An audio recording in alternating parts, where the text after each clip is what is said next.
sme nevedeli, že teda sami do čoho ideme, ale si myslím, že potom sa to z nich spadlo a že pomaličky sa rozbiehali a dúfam, že zajtra sa už rozbehnú. Musela tam být nějaká větší promluva po tom začátku, kdy vlastně vy jste za 9,5 minuty střelili jenom jeden gól?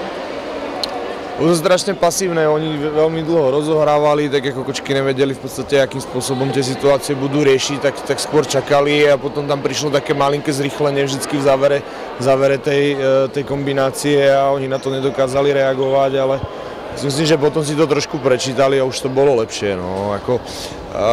Prehovoriť im určite prehovoríme ešte aj teraz, lebo tam bolo kopec vecí, ktoré jednoducho sa dajú a vedia ich riešiť lepšie, takže budeme chcieť, aby to zajtra zvládali na trošku lepšej úrovni, ale ja si myslím, že dôležitý dneska je výsledok a ani nie je tá hra, ale ako každopádne budeme čakať, že zajtra to bude lepšie.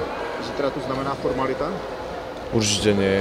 Ja si myslím, že ten mladý mančaft a presne ten úvod to dneska ukázal, že ak sme schopní hrať s manšaftmi, ktoré hrajú Ligu majstrov a sme schopní hrať fakt akože na super úrovni, tak takisto sme schopní sa prispôsobiť družstvu, ktoré dneska sem prišlo a hovorím, že myslím, že tá kvalita je na našej strane, len treba ukázať. Ďakujem.